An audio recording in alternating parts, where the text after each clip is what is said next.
नमस्कार, आप देख रहे हैं R Hindustan news. R Saxena के साथ जनपद उन्नाव से ब्यूरो अभिषेक मिश्रा की खास खबर। जनपद उन्नाव के पुलिस अधीक्षक कार्यालय से एक आ रही है बड़ी खबर।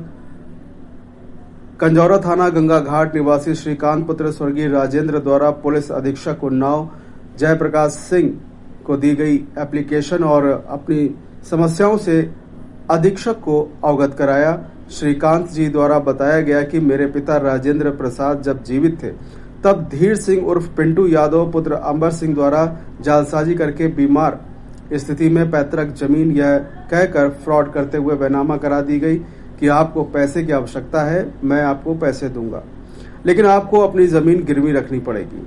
उसके बाद पिंटू सिंह द्वारा बेईमानी करके 20 लाख रुपए में जमीन बेच डाली। इतनी बड़ी जालसाजी करने के उपरांत गंगा घाट पुलिस अभियुक्त धीर सिंह उर्फ पिंटू यादव को बिल्कुल नहीं उठा रही है, जिससे प्रार्थी बहुत परेशान है। प्रार्थी के पिता स्वर्गीय राजेंद्र कुमार जी का इन्हीं सब चिंताओं की वजह से 5 जुलाई 2026 को आकस्मिक निधन हो चुका है। आर हिंदुस्तान न्यूज के लिए सिटी इंचार्ज विपुल शुक्ला के साथ जनपद उन्नाव से जिला ब्यूरो अभिषेक मिश्रा की रिपोर्ट। फिलहाल आप सुरक्षित रहिए, जुड़े रहिए आर हिंदुस्तान से। नमस्कार। अम्मा, क्या नाम है आपका और कप्तान ऑफिस आप आई हैं, क्या है मामला, जरा बताएं। बताइए। हमारा नाम श्रीकांत है जी। और हमारे पिताजी का नाम राजेंद्र है। ठीक। ये उनके दोस्त थे पिंटू यादव कोटा के रहने वाले। ठीक। उन्होंने धोखे से उनकी ज़मीन मतलब भिजवा ली। हाँ। कहने लगे कि मैं ये गिरवी रख रहा हूँ, हमको पैसे की ज़रूरत है, तो पैसा हमको दे दो, आगे चल के हम भिजवा देंगे। कितनी जमीन थी? ज़मीन 1.5 बीघा। 1.5 बीघा। कहाँ पर? बनी कंजौरा। ठीक, फिर क्या हुआ? फिर उसके बाद उन्होंने भिजवा ली। जब हम लोगों को पता नहीं था कुछ इस बारे में कि क्या हुआ क्या नहीं हुआ, पापा ने बताया भी नहीं। फिर जब वो लोग कब्जा करने आए तब हम लोगों को मालूम हुआ, तो हम लोगों ने ऑब्जेक्शन किया। फिर उसमें पंचायत पड़ी, तो यादव भी आए, जिसने ज़मीन खरीदी है वो भी आया। तो बातचीत हुई तो जिसने ज़मीन खरीदी उसने कहा हम वापस कर देंगे, ये जितना पैसा है हमारा जो पैसा लगा है वो वापस करवा दीजिए, हम वापस कर देंगे। तो पिंटू यादव ने वादा किया कि हम इसको 2 महीने में पैसा वापस कर देंगे, 2 किस्तों में थोड़ा थोड़ा करके, और उसके बाद ये हम रजिस्ट्री कटवा के आपके नाम करवा देंगे। पैसा वापस किया उन्होंने? नहीं किया। ये लास्ट नवंबर की बात है, नवंबर 2025। जी। प्रशासन से क्या अपील करना चाहेंगे आप? हम अपील करना ये चाहेंगे कि हमारी ज़मीन हमको वापस मिले। अभी तक तहसील कौन सी लगती है? सदर के उन्नाव लगता है सर।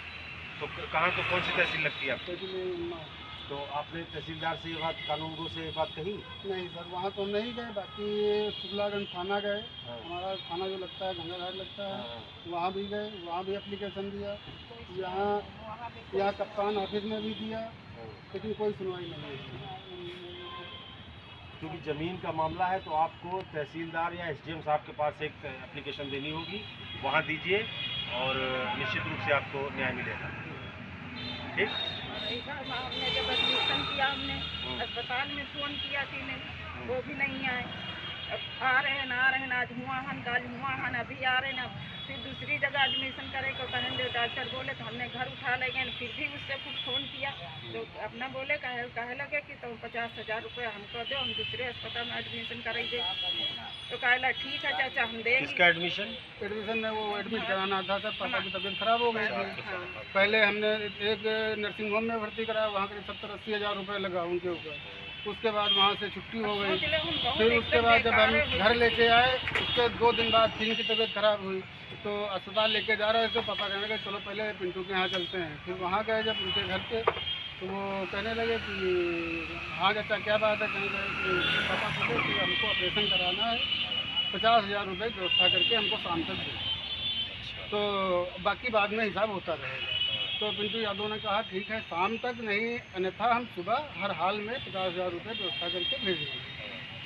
तो जब ये बात है 3 तारीख की, 2025 में, इसी 26 के। अच्छा। जी जी, ये आया। तो फिर उसके बाद जब 4 तारीख को जब पैसा नहीं आया, तो इनकी शाम को तबीयत कुछ ज़्यादा डैमेज थी।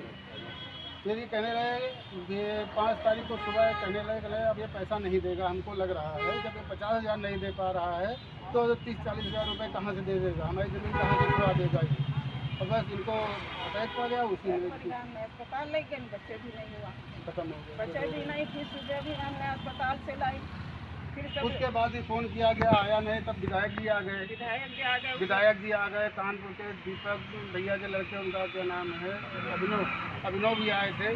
तो अभिनव ने भी वादा किया था कि हम पैसा दिलवाएंगे या खेती वापस करवाएंगे, और यही चीज़ दीपक भैया, ये पंकज भैया भी कह रहे थे। फिर पंकज भैया ने कहा ठीक है अपना ये काम निपटा लो, उसके बाद हमसे मिलो।